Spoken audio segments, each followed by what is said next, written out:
Purihin po ang Panginoon sa napakagandang mensahe ng awitin natin pong napakinggan, Seekers of Your Heart.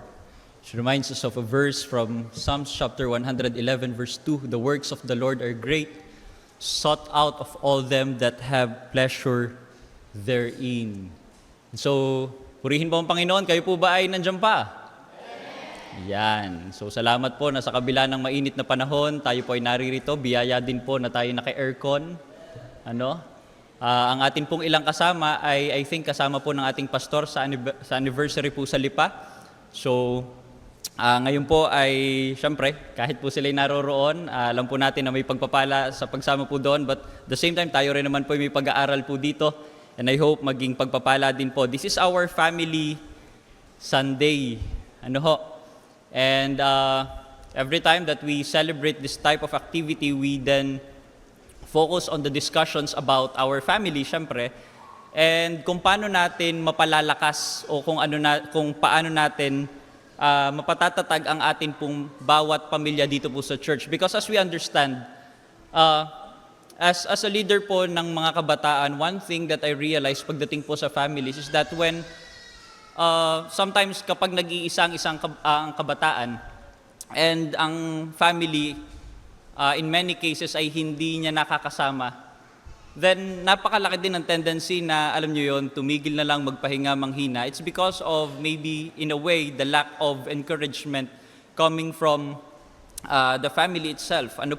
But kaya po, napakahalaga po sa atin na talagang, well, kung tayo po ay nag-iisa sa family na mananampalataya, we desire na ang buong pamilya ay maligtas. At yun po yung mangyayari kapag tayo po naman sa ating pong bahagi ating ginawa, ating ipinangaral sa mga mahal po natin sa buhay ang salita ng Diyos, and syempre ang Panginoon naman po nagliligtas at the end of the day. Pero that's the thing na iniutos po sa atin ng Diyos, na ang buhay ng bawat mananampalataya sa kanya-kanyang pamilya ay maging ilaw at asin sa loob ng tahanan. But then sa atin naman pong mga ikangay ang pamilya ay naririto na, we need to challenge each part of the family to do our parts to encourage one another pagdating po sa gawain ng Panginoon. This afternoon po, this is something na I think napakabihira pong ating mapuntahang aklat. And madali lamang po ito. Madali naman siyang intindihin, pero the implications are very much, I would say, heavy in a way. Pero kailangan ko po itong sabihin. Kailangan po natin itong pag-aralan. And right now, I would like you to open up your Bibles in the book of Joel. And we would be reading chapter 2, verse 12 until verse 13. So this is a writing from Prophet Joel. And I hope makita po natin in the entirety of the book yung gusto niyang sabihin sa family. Actually po, ang akin po naging struggle dito ay, ano ba ang relationship nito sa family? Ano ba ang magiging implication nito sa Family Sunday? Is this really for Family Sunday? That's the first question na akin pong iniisip. But eventually, pinakita po sa akin ng Panginoon, this is indeed an important aspect of the family, and I hope tayo po ay magkaroon ng awareness and willingness to submit to the Word of God. Let us all stand as we read the Scriptures, starting from chapter 2, verse 12 until verse 13, but our study would take the entire book of Prophet Joel. I would be reading in English, and inyo pong sundan in chapter 2, verse 12, here's what the Lord is saying.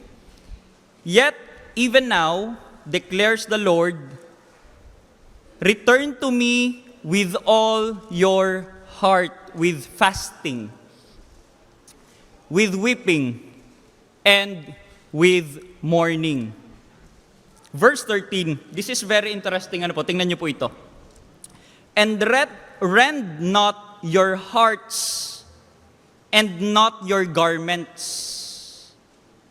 So you have there the word rend, which means hapakin, punitin, which is an expression ng pagpapakababa when you do the fasting. But ang sabi dito, inyong hapakin ang inyong puso at hindi ang inyong mga ika nga ay garments lamang. And then, as the verse continues, return to the Lord your God, for He is gracious and merciful, slow to anger, and abounding in steadfast love, and He relents over disaster. So ngayon pong oras pong ito, ang atin pong pag-aaral, meron na po ba tayong PowerPoint? Yon. So this message is entitled To the Next Generations. To the next generations. And the intention is this.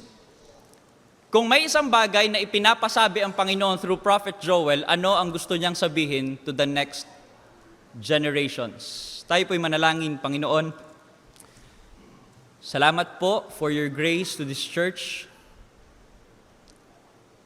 for the people na iyo pong tinawag sa kaligtasan, sa mga tao, Panginoon, na patuloy niyo pong idinadagdag at pagpapahayag ng iyo pong kagandahang loob. Salamat din po sa mga tao na nagdiwang ng kanila pong mga kaarawan at mga anibersaryo. Salamat po, Panginoon, sa patuloy na awa. We always remember your saying from the book of Lamentations, it is of your mercies that we are not consumed, because your compassions fail not. Kayo, Panginoon, na palagi pong tapat sa bawat umaga. Panginoon, ngayon pong oras na ito, you know our purpose of why we have this Family Sunday. And you know, Lord, that this is not for mere entertainment or just to tickle our feeble emotions. Lord, ngayon pong oras, we desire that you speak to our church, that you speak to our families. Alam po namin, Ama, na mahal mo ang iglesia pong ito. And alam po namin that even the families within this community of the believers ay iyo pong ninanais din po na lumakad sang-ayon po sa iyo pong sistema, sa iyo pong kaparaanan. And Lord, the only way na amin pong maintindihan ang kalooban mo sa amin is through your word, sa pamamagitan po ng iyo pong mga saway. Kaya nga po, Ama, sa hapon pong ito, I pray that you would speak. Tago mo po ang iyo pong mangangaral sa iyo pong likuran. Maging biyaya po ang mga salitang ito. And if there are hardness sa amin pong mga puso, kawalang pagpaplano to submit to the principles of the Scriptures, Lord, maging ako po sa akin pong sarili. Kung may mga katigasan, Panginoon, ng ulo, ng puso, ngayon pong oras na ito, Panginoon, iyo pong wawasakin. We pray na ang salita mo po'y maging malinaw. I ask, Lord, that you would give me clarity as well as I speak to these people. Gamitin mo po ang iyo pong walang kabuluhang alipin. Samahan mo kami, Panginoon. Ang lahat po, Ama, ng bagay nito ay amin pong dalangin sa pangalan ng iyo pong anak, ang amin pong Panginoong Jesus. Amen and amen. Mari na po kayong umupo. To the next generations. Ang tema po ng ating pong pag-aaral ngayong pong hapong ito is simply this. Okay, pwede po bang i-flash po natin?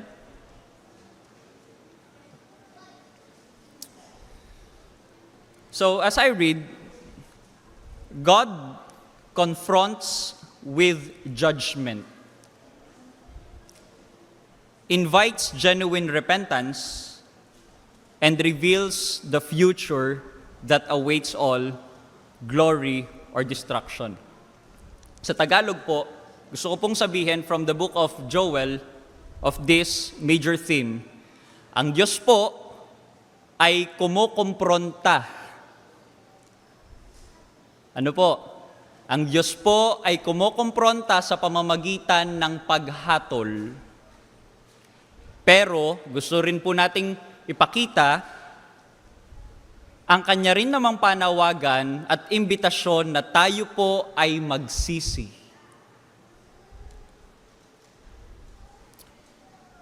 And part of the effect of repentance ay dalhin tayo nito sa kanyang saganang biyaya at makita rin natin that the ultimate expression of His grace is the treasure that awaits every believer. Bawat mananampalataya na sa Kanya po'y nagtitiwala, meron ho tayong iniintay na kaluwalhatian. And that is the theme of the entire book of Prophet Joel. Before we continue with the understanding of the entire book, let me just give you a very, very short background because napakalimitado po ng mga detalye tungkol sa sulat ni Propeta. The word Joel means Jehovah is God o Yahweh is God. Ang pagkasulat po ng aklat na ito ay hindi po alam. Ano ho? And according to some of the studies, maybe ang aklat pong ito ay nasulat sa mga panahon na yes, in the divided kingdom, pero ang bansa kagaya po ng Babylonia ay hindi pa masyadong sikat, hindi pa sila masyadong powerful, and that's why wala pang banggit patungkol sa kanila. But you know, as we remember biblical theology sa ating pong pag-aaral, sino ang sumakop sa Jerusalem, sa Judah? We remember that it's the Babylonians. But at this point, wala pa pong nakakasakop sa kanila, wala pang nababanggit patungkol sa mga Babylonians. So ibig sabihin, hindi pa ito umaabot doon sa kasukdulan ng kanila pong ginagawa. But now, I would just like you to open, sumandali po, sa Joel chapter 1 verse 3, which is actually the anchor kung bakit po natin nasabi na itong mga talatang ito ay dapat nating ipahayag sa mga families. And here's what the Bible is saying. Let's begin with verse 2, so let's read verse 1 para kompletong-kompleto. Ano po? The word of the Lord that came to Joel, the son of Pethuel. Hear this, you elders. Verse 2. Give ear, all inhabitants of the land. Makinig kayo. Has such a thing happened in your days or in the days of your fathers? So nagtatanong siya, may nangyari bang ganito sa panahon ninyo o sa panahon ng inyong mga magulang? In verse 3, here's what the Bible is saying. Tell your children of it. Sabihin nyo sa inyong mga anak ang bagay na ito, and let your children tell their children and their children to another generation. So now makikita natin, ang iniuutos ng Panginoon through this prophet na sabihin ninyo ang mga bagay na ito on the next of generations that you will have. And now the question is this.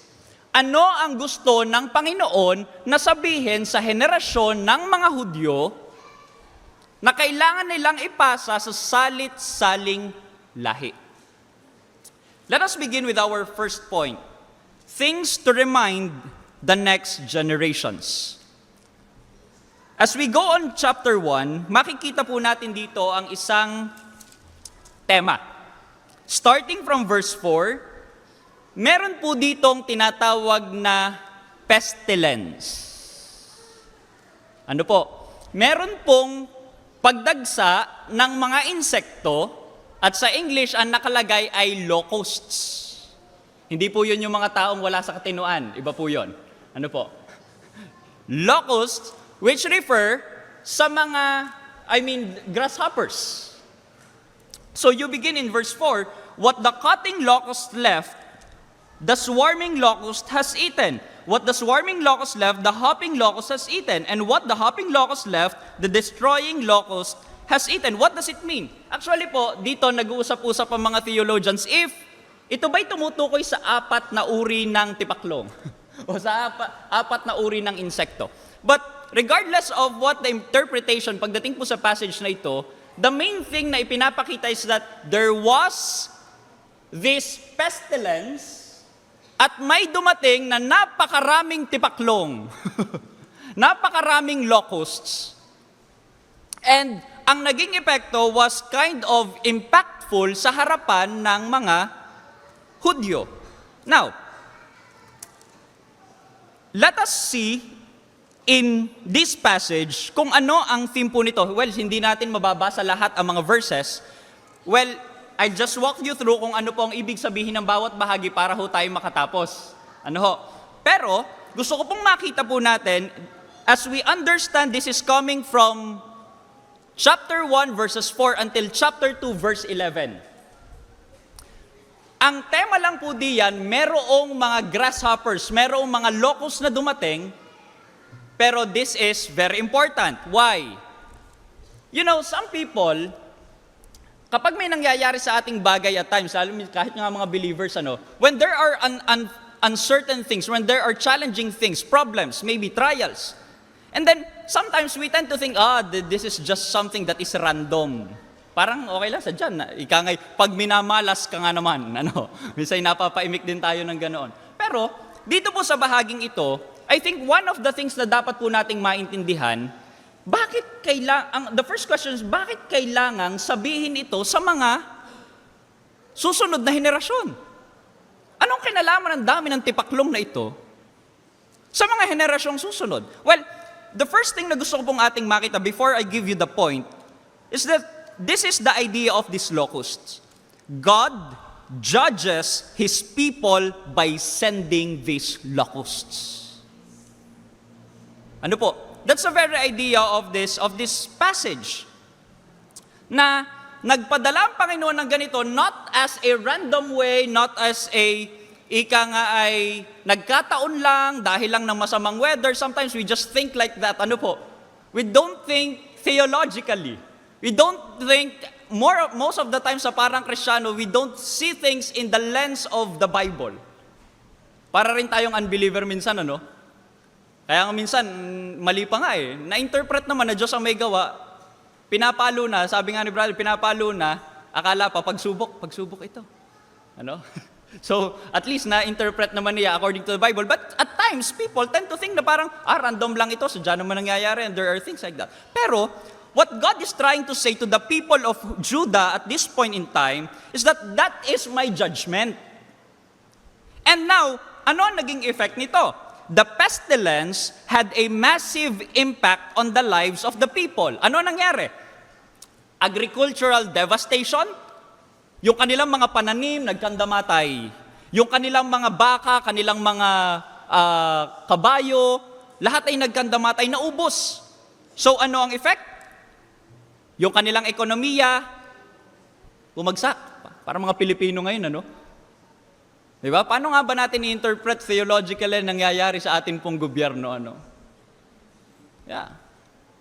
But in a way, we have to understand na God sent this, and the effect to the people, agricultural devastation, affecting the economy, even, ito po, ang isa pang effect. In verse 8, if you would look on your Bibles, inyo pong tingnan ang inyong mga Bible para ho kayo magising. Ano po? Medyo amoy-amoyin nyo po ang inyong mga Bible, yan, para magising-gising po tayo. But here's one of the problems in here. Verse 8, lament like a virgin wearing sackcloth for the bridegroom of her youth. The grain offering and the drink offering, syempre sa templo yan ginagawa, are cut off from the house of the Lord. The priests mourn and the ministers of the Lord.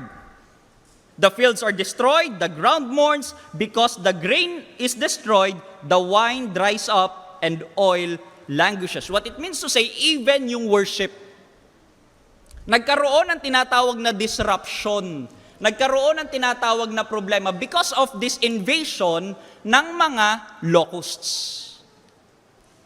Pero, you go in chapter 1, verse 15. This is something that they were actually experiencing. Now, look at the passage. Alas for the day. For the day of the Lord is near, and as destruction from the Almighty, it comes. By the way, let me just be clear po, dapat maging malinaw ito sa atin. Next month, ang discussion po natin is about eschatology. Amen. Wow, that's very interesting, po. Pero, gusto ko lamang pong bigyan kayo ng idea of the word day of the Lord. So, now, in the Bible, you have the day of the Lord, which refers to the time na ang Diyos po'y nag-judge sa mga tao. Ano po? In the Old Testament, you find that the day of the Lord, it means His judgment. Hindi po lahat ng idea ng day of the Lord dito sa Book of Joel refers to eschatological things or for the last days. Hindi lahat. Because even itong pagdating ng mga locusts na ito, ay pagpapahayag ng day of the Lord. So one of the ways, according to Dr. John MacArthur, the day of the Lord is when God pours out the wrath on man. So syempre, alam natin, ang Panginoon, hindi lang naman sa dulo magpaparusa. Even the times in the history, nagpaparusa po ang Panginoon. Pero ito yung gusto nating sabihin. All this come from the Almighty. Ang parusang ito ay galing sa Diyos. Interesting po sa Book of Joel, wala pong binanggit na kasalanan. Wala. Pero, sa panawagan ng Diyos na magrepent ang mga taong ito, definitely it is very clear that they are people na sinful, and that's the very reason kung bakit dumating ang judgment. Bakit ko po sinasabi ang bagay na ito? At bakit sinasabi ng propeta itong bagay na ito to the generations? Mga minamahal, here's the important thing na gusto ko pong inyo pong makita. Sometimes what we tell to our children is simply the idea that God is love. And amen to that. Sinasabi natin sa ating mga anak, sa ating mga mahal sa buhay that God is good. And amen to that. He's merciful, amen to that. Praise the Lord for that. But sometimes, or in many cases, we feel uncomfortable telling our loved ones that what they do is worthy of God's judgment. We don't want to offend people right now, lalo na sa panahon natin ngayon.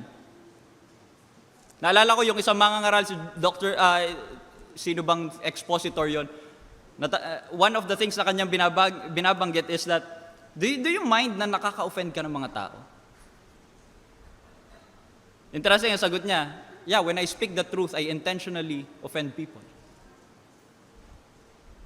You know, truth is not always comfortable to say. Sometimes, alam niyo yun, pagka magpipreach ka sa church or sa young people ng ganitong mga bagay, how do you feel whenever you hear confrontations from the pulpit? Sometimes we think that, am I become your enemy because I tell you the truth? God forbid. But what we mean to say, mga kapatid, for our first point, here's what I just want us to remember. God truly confronts with judgment. Kahit pa hindi tayo maniwala, kahit pa hindi tayo makinig, kahit pa hindi ka umattend sa church, kahit pa iwasan mo ang matatapang na mangangaral, kahit pa hindi ka magbasa ng Bible, please remember this, hindi mo kayang takasan ang judgment ng Panginoon if you play with sin. You play certain games, you win certain prizes. Kung makipaglaro ka sa kasalanan, mag-aani ka ng epekto ng kasalanan. And sometimes when we look at our families doing these things against the law of God, and we would just look at them, okay lang yan, anak.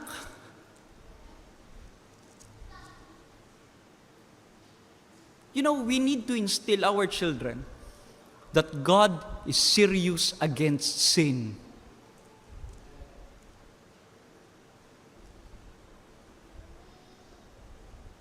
We tell our young people that God is serious against sin. At hindi lang po yun tungkol sa youth.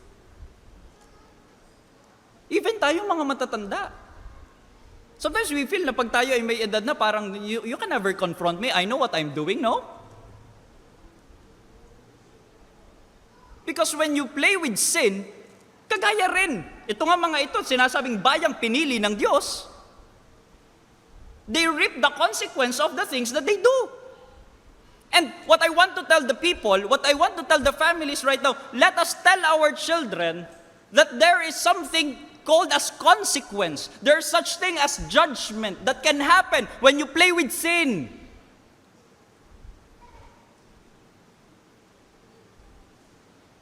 Pero ito tayo.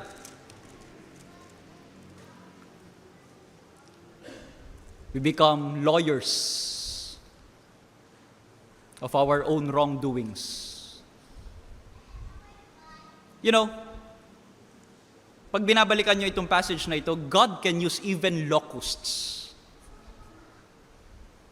to make them see that God is the one sending this.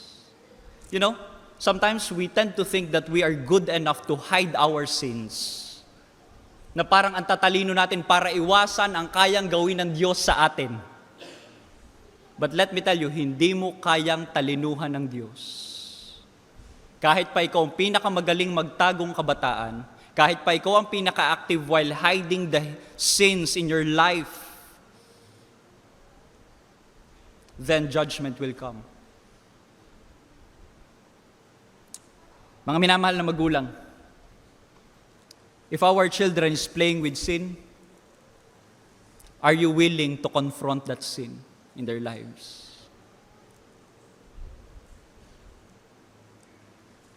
Would you be courageous enough to tell it?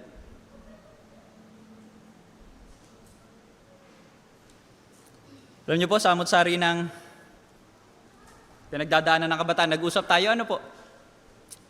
They have their busy schedules.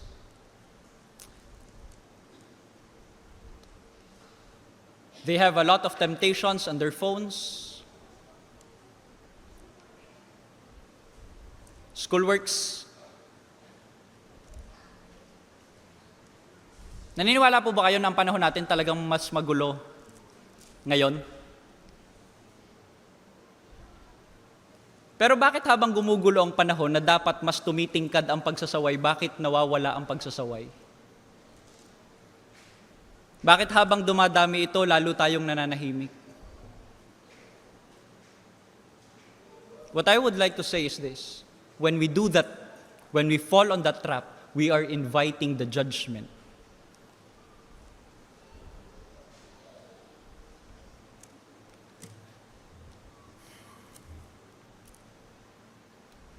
So what we would like to see on this first point,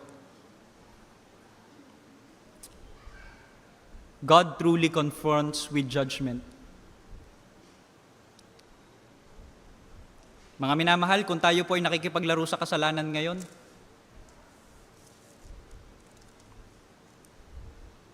with all sincerity, iwanan na po natin yan. Kung kita po ng ating mga mahal na magulang, ng ating pong anak, ay nakikipaglaro sa kasalanan, alam ko po ang sabi ng Hebrews chapter 12, ang tunay na pagmamahal, nagdidisiplina.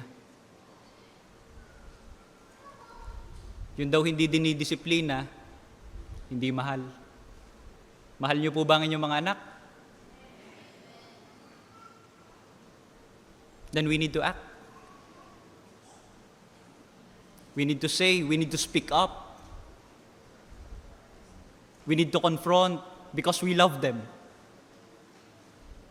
Because we love them. As the writer continues, point number 2.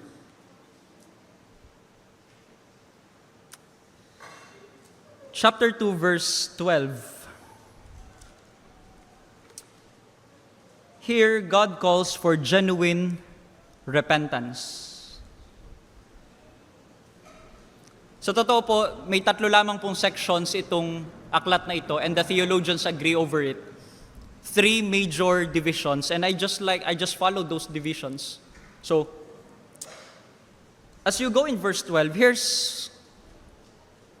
another plea for us. Here's another thing to remember. Yes, The great thing about this is when at this point, God confronted them. But at the same time, ipinakikita nito the reason why He is confronting them. Alam niyo ang dahilan? Upang gumising sila at maintindihan nila na ako ang may kagagawa niya at dalhin ang mga tao saan? To repentance. Magsisi. So sa bahagi pong ito, namamalo ang Panginoon to bring the people back to their senses in order for them to wake up and see, nagkamali po ako. Panginoon, patawarin mo ako. Kailangan ko pong bumalik sa iyo. Pero mangyayari lamang yon kapag in-acknowledge natin that we are doing something wrong. Kung hanggang ngayon, mag-aabogado tayo, walang magbabago. We need to reflect. Alam niyo, one time, we did it sa amin pong cell group. I asked the young people, here's one bond paper, write down all your sins. Write down all your sins. Hindi ko babasahin yan, isulat nyo, be honest. Alam niyo, nagsulat din ako personally. After that, I asked them to pray for 30 minutes just confessing their sins. Walang hihingi. Kasi pag magpe-pray tayo, puro na lang tayo hingi.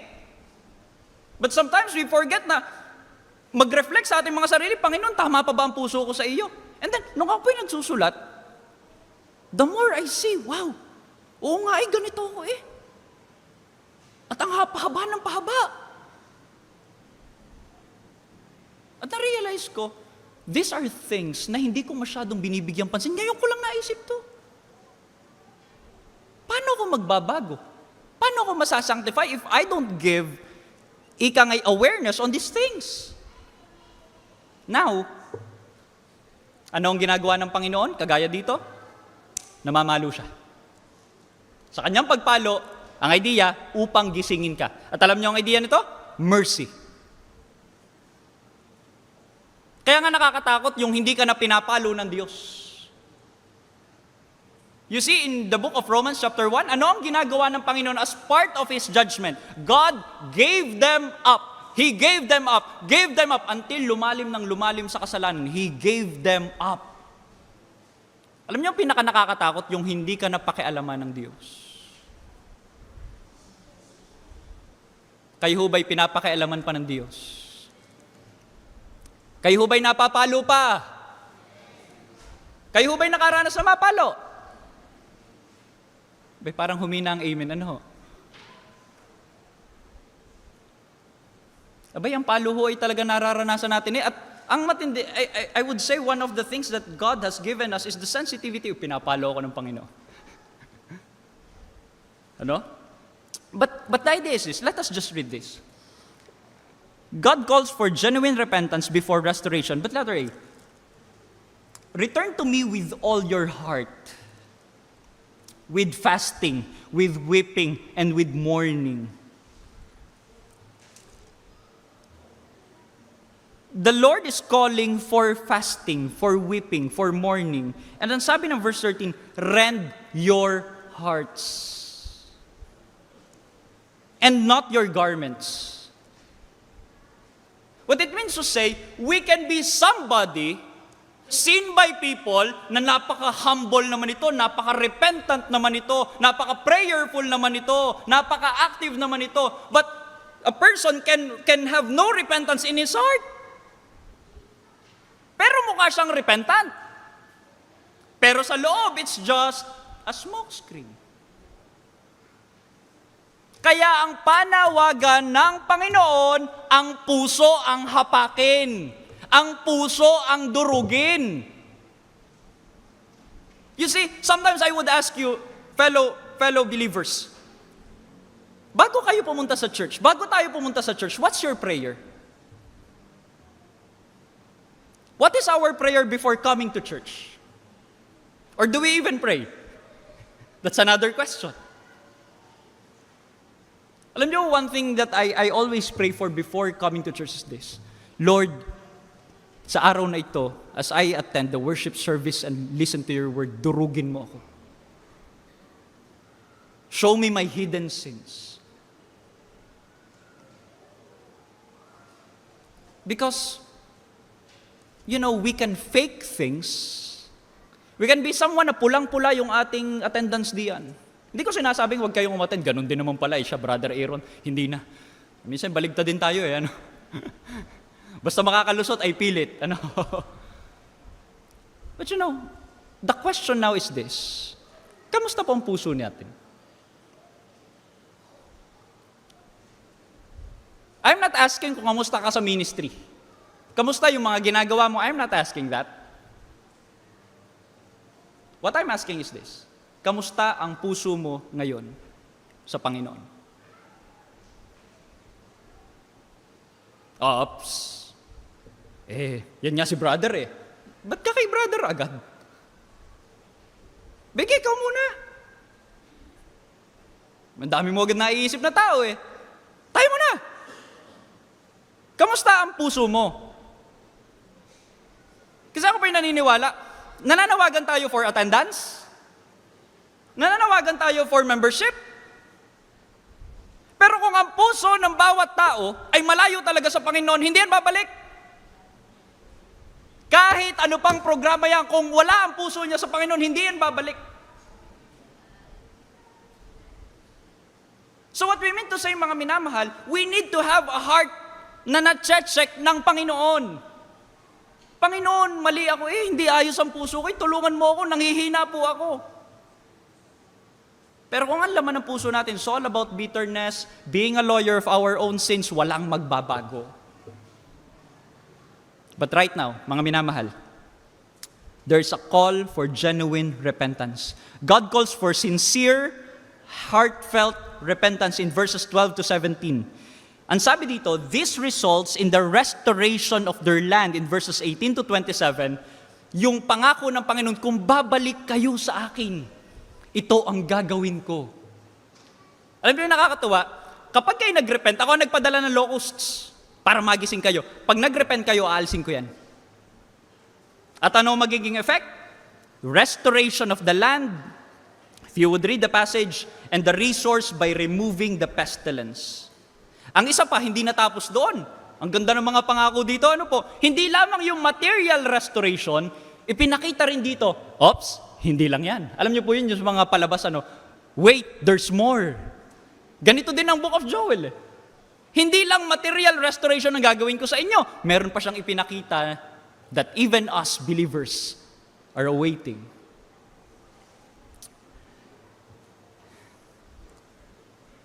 Verse 28 to 29 in chapter 2. Until verse 27, it's all about the restoration of the material things of the Jews. Pero tingnan niyo po ito, a prophecy, a great, great prophecy, fulfilled in verse 28, and it shall come to pass afterward that I will pour out my spirit on all flesh. Your sons and your daughters shall prophesy, and your old men shall dream dreams, and your young men shall see visions. Even on the male and female servants in those days, I will pour out my spirit. Kailan ito nangyari? Kailan ito kinote? Acts chapter 2, quoted by Peter. Though the theologians have a disagreement over this, sabi yung daw Pentecost is just a foretaste na mangyayari pa sa hinaharap. Possibly, I don't know, hindi ko pa siya nakikita. Pero one of the things na makikita natin of its fulfillment, that the Holy Spirit on the day of Pentecost came at ang mga tao ay nagsalita ng ibang wika upang ipakita ang pagtupad ng Panginoon sa kanyang pangako. Now, ang nakakatuwa po dito ay ganito. Bakit? Ito pong bagay na ito, ang pag-pour out ng Spirit sa tao, is not just something na parang ika nga ay anting-anting. Not like that. Because the idea of pouring out the Spirit in us, you remember the book of Galatians? Dahil tayo'y may Espiritu. Ang Espiritu rin ang nagpapatotoo sa ating mga bagong pagkatao. Nagtuturo sa atin, naggagabay sa atin, nagbibigay sa atin ng tinatawag na fruits of the Holy Spirit. Not just this speaking in tongues, the miraculous things, but even the working of the Holy Spirit on all flesh who believe in Him, being prophesied in the book of Joel. But as you read, as you continue in verse 30, gusto ko lamang po ipakita, by the way, in letter C, God also reveals future spiritual restoration. Hindi lamang hanggang sa material, hindi lamang hanggang sa lupang ito. Mga kapatid, ito yung paalala. Sa lahat ng mananampalataya na kinikilos ng banal na Espiritu Santo, there awaits for us a glorious end in Jesus Christ. Pagkatapos natin sa buhay na ito, sa piling ng ating Diyos, nakakapagod ang mundo, pero matatapos ang lahat ng yan sa piling ni Jesus. This occur in the light of the coming day of the Lord. But tingnan niyo po, let us continue reading verse 30. And I will show wonders in the heavens and on the earth, blood and fire, columns of smoke. Familiar verse, verse 31. The sun shall be turned to darkness and the moon to blood before the great and awesome day of the Lord comes. Pero tingnan niyo po ito. And it shall come to pass that everyone who calls on the name of the Lord shall be saved. Saan ito kinote? Romans chapter 10. Sino mang tatawag sa pangalan ng Panginoon. Siyempre, alam natin that this is not just because you have Matthew na Panginoon, Panginoon, hindi rin tinanggap ng Panginoon. That's not the simple way of saying these things.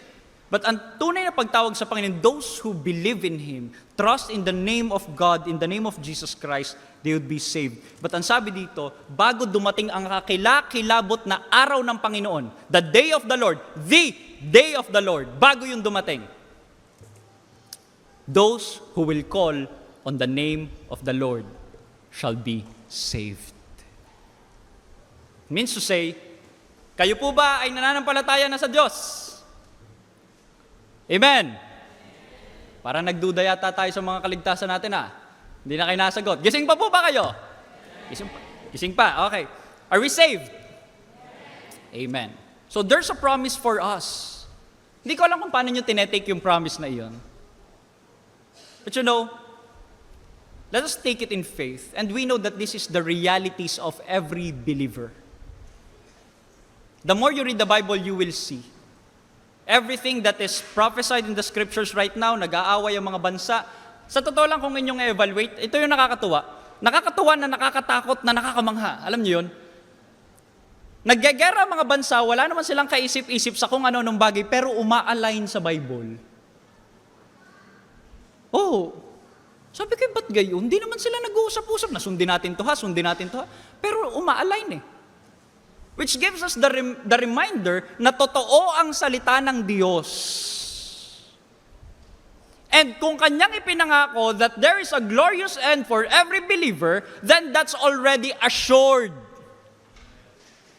And we can celebrate about it. But also, let me just remind you na hindi naman lahat mananampalataya. At the end of the day, there would be people who would reject God at mayroong isang kakilakilabot na katapusan. But before that day comes, here's the call, mga minamahal. He judges sin, yes. But right now, I would like to remind you that God is calling people to repent. Yes, the nation, at this particular point, most probably they are unbelievers. But sometimes believers act as if they are unbelievers. At kapag ang isang mananampalataya ay umakto na parang kagaya ng isang unbeliever, may consequence ang kanyang ginagawang kasalanan. Consequence. Yes, both. Kapag nakipaglaro sa kasalanan, may aanihin. Hindi dahil mananampalataya ka na, nakakaligtas ka na sa palo ng Panginoon. Minsan, ligtas na naman ako, yain na. Sige, subukan mo. Dahil yung consequence, hindi mo yun kayang takasan. You can never outsmart God. Let me just be clear on that. So, let us acknowledge He judges. And if we find any faults in us, let us tell the next generation, what you need is to repent. But repent, paano paraan? Genuinely. Genuinely. Meron po ba tayong mga pinaglalabanan? Kayo po ba'y nanghihina ngayong oras na ito? Kayo po ba'y burned out na? Kayo po ba'y pagod na? Brad, pagod na ako makipaglaban. Pagod na ako sa ministry. Mga kapatid, those are legitimate feelings that we experience as fallen people. But you know, if there are things right now na tumatali sa atin, nagpapahina sa atin, what we need right now is the repentance, the change of mind. Because sa pamamagitan muna ng isang tamang pagre-repent, doon bumabalik ang tunay na pagpapala. And remember, ang pagpapala po ay hindi laging pera. Baka minsan, attend ako sa church. Nagsisisi na ako. Bakit? Minamalas na yung negosyo ko eh. Ano bang tingin nyo sa church? Parang ano? No? It's not always about that. Yes, ang Panginoon ay pwede magpala materially. But ang tunay na pagpapala ng Panginoon ay ang pagkatagpo sa iyo, building you up into the very image of Jesus Christ. Si Paul nga nawala lahat eh. Pero lugi ba siya? No. Bakit? Dahil the more na na-experience niya si Kristo na siyang treasure ng isang tunay na ligtas. Interesting pagdating po sa 7 churches in the book of Revelations. Sa 7, 5 ang sinabihang magsisi. Sa 7, 5 ang sinabihang magsisi. Ibig sabihin lang nun, merong kamalian. Pero nananatili pa rin ang panawagan. Ano yon? Let us reflect and genuinely repent. May kasalanan? Bitawan na natin. Isuko na natin sa Panginoon. Magmakaawa tayo. If nahihirapan kang bitawan ng isang bagay, Panginoon, tulungan mo ako dito. Hirap na hirap po ako. Panginoon, addicted po ako sa ganito. Hindi ko mabitawan. Tulungan mo ako. Kailangan kong biyaya mo maiwanan ito. Panginoon, mali yung damdamin ko. Tulungan mo akong mapagtagumpayan ito. Those things. Why? Because we know that it's not the will of God. We need to change our thinking. And let us tell our children about it. Never condone the wrongdoing. Tell them to repent because they need so. And if they don't, judgment comes. Kailangan ho nating magsaway. Kailangan ho nating magpaalaala. Hindi po madaling maging magulang, alam ko po. 3 taong gulang pa lang yung anak ko, parang hirap na ako. Ano? Pero yun ho talaga eh. Mahirap siya, pero ito ho ang prinsipyo ng Bible. We need to follow God's way. Number 3 and the last, God promises a glorious future for His people and judgment for His enemies. The last chapter, bibilisan ko na lamang po ito, is a reminder. A passage presents a contrast between Judah and the nations. Chapter 3. Those, letter B, those who take refuge in Him, verse 1 and then verses 16 to 18 of chapter 3, those who take refuge in Him will experience His presence and blessing. But letter C, those who oppose and oppress God's people. Dito po nabanggit ang Tyre, Sidon, Philistia, and even Egypt and nasan pa yung isa? And Edom.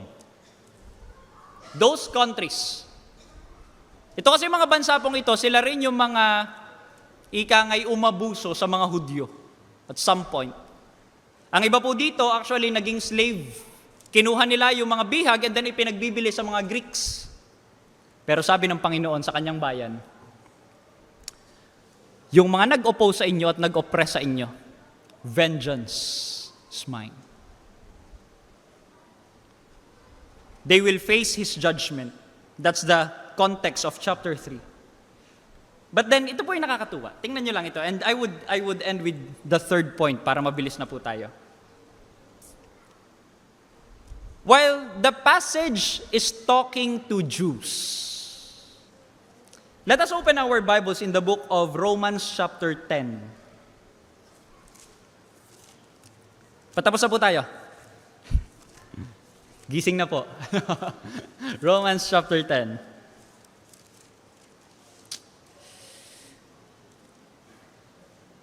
Sorry.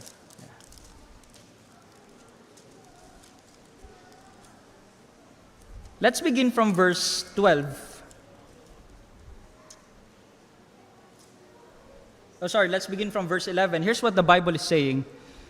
For the scripture says, everyone who believes in Him will not be put to shame.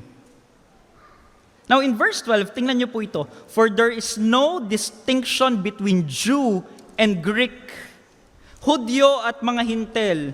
For the same Lord is Lord of all, bestowing His riches on all who call on Him. And then in verse 13, a quotation from Joel. For everyone who calls on the name of the Lord will be saved. The promise intended for the Jews, being used in the book of Romans, a promise given to all those who believe in Jesus Christ. Mga minamahal, a believer has his glorious end. Hindi lang nais ng Panginoon ay kayo magsisi for the sake of this material things on earth, the fleeting things of this world, but He wants to tell you as well na hindi yan. I have something better that is yet to come when Christ returns. I will fix everything. The promises I will give you because of Jesus Christ. So ito po ang paalala sa mga generations. First, again, God truly confronts sin with judgment. Dapat ho nating ipaalala palagi. Matakot tayo sa Diyos. Matakot tayo sa Diyos. Number 2, as we acknowledge our foolish actions, our sins, tinatawag ho tayong magsisi.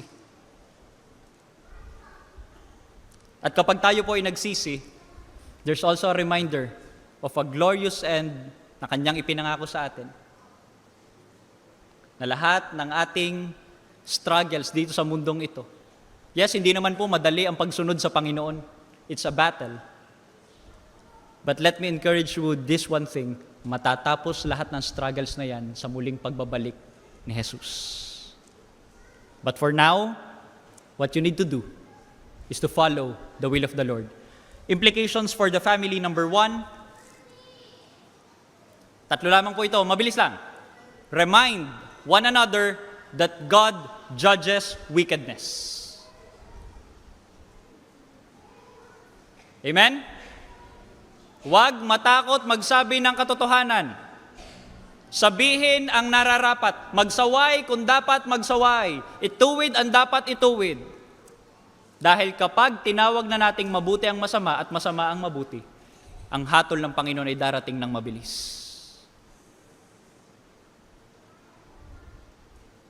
In our families, kapag mali, ituwid. Hindi man komportable, pero yun ang dapat. Number 2, pray for genuine repentance within the family. Parents, again, every time that I speak during Family Sunday, as one of those people na lagi po nakatingin sa mga kabataan, let me just sincerely ask you this. Observe your children. Have a question. Are they really saved?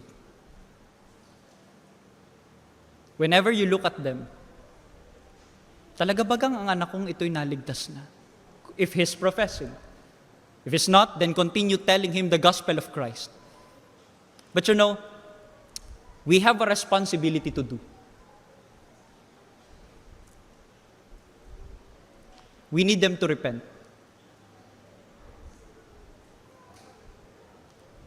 Pero mahirap yon kung tayo mismo, nagiging abogado tayo ng kanilang mga maling pamumuhay. You see, I hope you don't get me wrong, but let me just quote this. Jesus Christ says this, you will know them by their what? By their fruits. Sometimes we need to look beyond and observe. Bakit? Dahil ako po'y naniniwala, tayo po mga magulang, mahal natin ang ating mga anak. And we don't want them ending up in hell one day. Yes, hindi ko po sinasabi na tayo may kakapangyarihan para baguhin yun. But sabi nga ni Spurgeon, kung sakali mang sila'y magmamatulin papunta sa impyerno, sana man lang lumiban sila sa ating mga patay na katawan. Sana man lang. Huwag natin silang hayaan na basta-basta na lamang magpatuloy sa kanilang maling daan. Let's continue to pray for them and tell them the gospel of Christ. Hindi po sapat na sila'y nandito lang sa church. Hindi po sapat na sila'y nakaupo lang dyan. Hindi po sapat na sila'y umaattend lang sa Bible school, sa Sunday school. Let us evaluate. Let us be observant pagdating sa ating mga anak.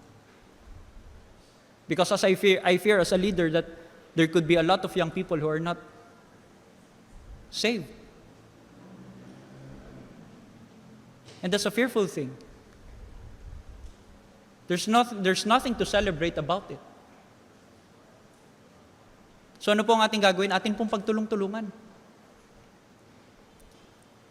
I-observe natin, let us examine. Anak, ligtas ka na nga baga talaga? Anak, ito ang banal na kasulat.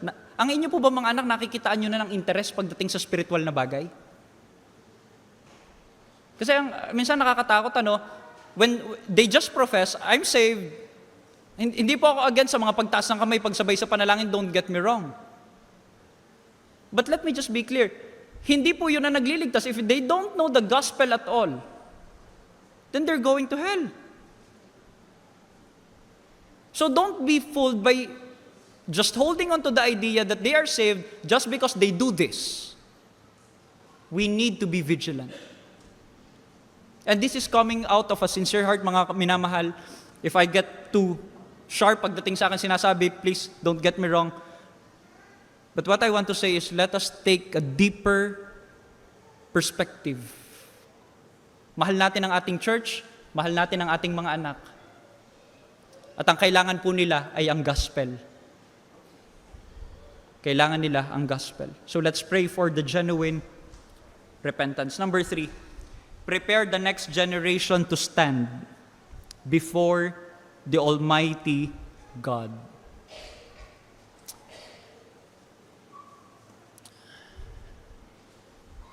Ano po ang ating pangarap pagdating sa ating mga anak?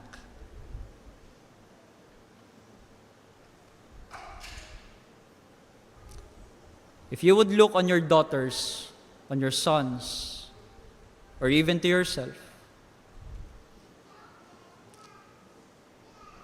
Ano ba talaga ang pangarap mo? Why am I asking this? Because kung ang pangarap natin, our dreams, our vision, palagi ang magigiya sa atin papunta saan? Sa kung ano ang iaakto natin sa bawat araw. Tama? Ngayon, kung ating perspective is away from that reality na isang araw, haharap ka sa Diyos, magpapakubuyo tayo sa mga walang kakwenta-kwentang bagay ng mundong ito, and uubusin natin ang ating oras, we are not preparing very well for that coming day of the Lord. So for the third point, this is what I would like to see, what I would like to say. Let us set our priorities right. Let us prepare for that coming day by setting the priorities. Why am I studying? For Christ. Why am I doing this job? For Christ. Why should I surrender my life to the Lord? Because of Christ. Why should I attend church? Because of Christ. Everything about Him. Dahil siya ang muling babalik. At sinisigurado ko po sa inyo, haharap tayong lahat sa Diyos. Let us prepare for that day.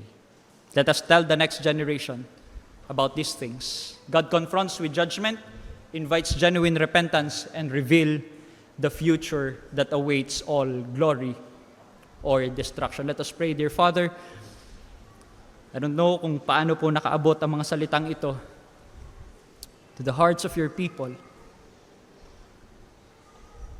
But Lord, we love our families in this church.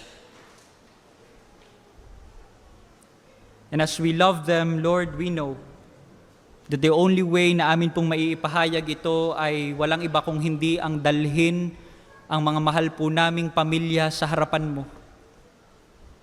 I-acknowledge po namin that we have wrong things in our lives and you want us to wake up. You want us to repent genuinely. So Lord, as we have our Family Sunday this afternoon, Lord, help us, Lord, to reflect the things that we need to see. As what the psalmist says, Lord, search me. Know my heart today. Try me, O Savior. Ituro mo po sa amin ang mga maling bagay sa amin. At dalhin mo kami, Panginoon, sa pagsisisi. Panginoon, wag mo pong hahayaan na kami ay mapalayo. Wag mo pong hahayaan na kami ay lumakad sang-ayon sa aming gusto at hindi po sang-ayon sa iyong salita.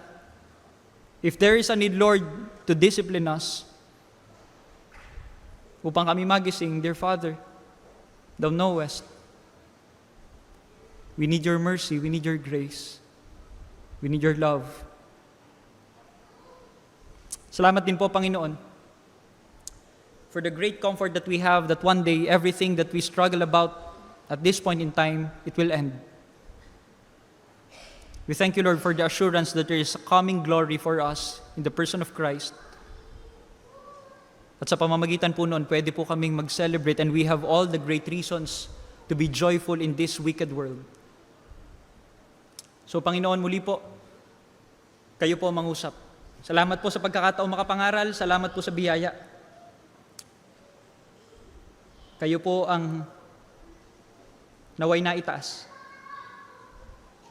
Ito ay aking dalangin sa pangalan po ng Panginoong Jesus. Amen. Amen.